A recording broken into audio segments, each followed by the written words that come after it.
Hi guys, so my first video did not work as planned. I have to go to work tomorrow and see what I did wrong. So I'm going to do this video right from my house, right from my bedroom, and we'll get it done this way.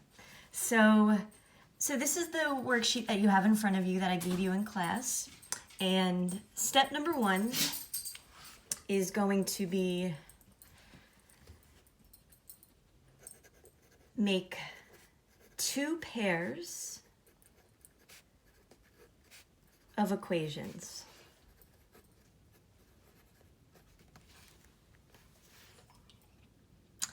Now, as you can see, I actually already made those pairs for you.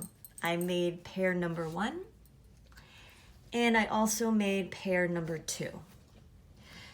So it's really important you understand where those pairs come from. If you look at the original system of equations up here, pair number 1 I simply obtained by pairing the top 2 equations together and simply just rewriting them. And pair number 2 I obtained from pairing the bottom 2 equations together, and I just simply rewrote them.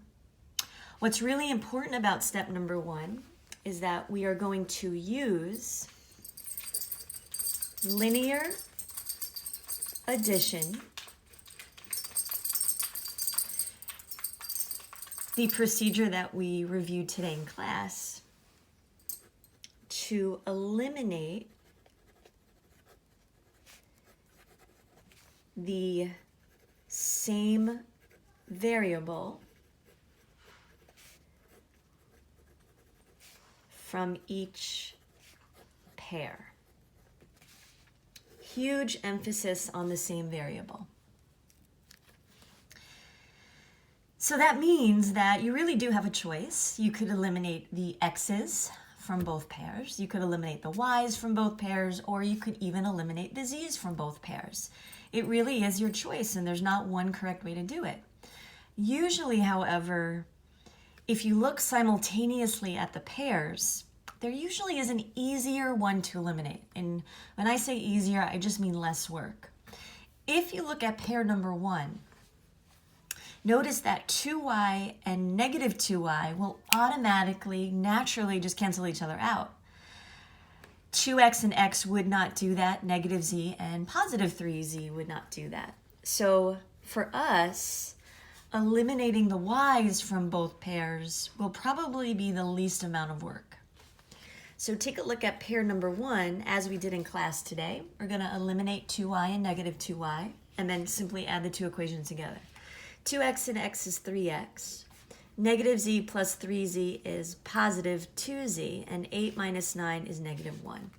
You should go ahead and star this equation a couple of times because we are going to be using it not only for step number 1, but tomorrow when we go over steps 2, 3, and 4 as well. Now, pair number 2, being that we eliminated the y's from pair number 1, we do not have a choice, and we have to eliminate the y's from pair number 2. The problem is that they don't naturally cancel each other out yet. Negative 2y would only cancel out a positive 2y. So the fact that they're both negative 2y's is a little bit of an issue for us. However, we learned today that through linear addition, it's pretty simple to get them to eliminate. If you multiply by a number, that would allow you to do that. And for this one, we could just multiply one of these equations by negative 1. Doesn't matter which one. I suppose I'm going to multiply the top equation by negative 1. Now, when you do that, again, like we stressed in class today, you do have to make sure you're distributing all the way through.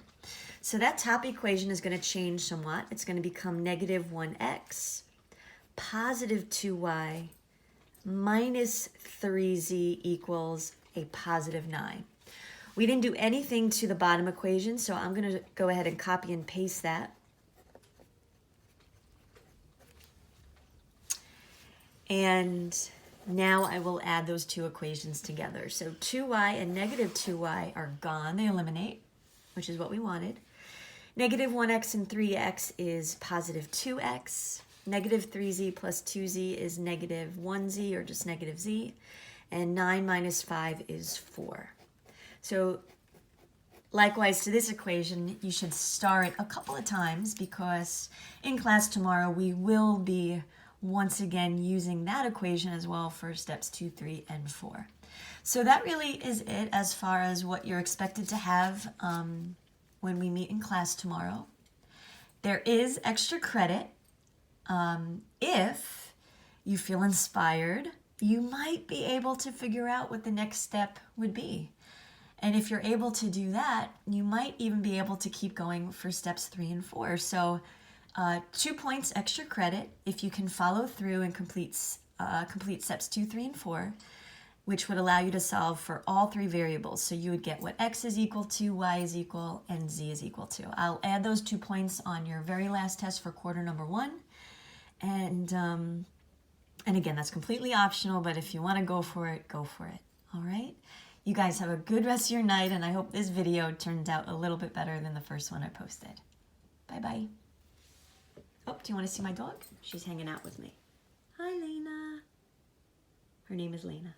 Okay. You guys have a good night. Bye-bye.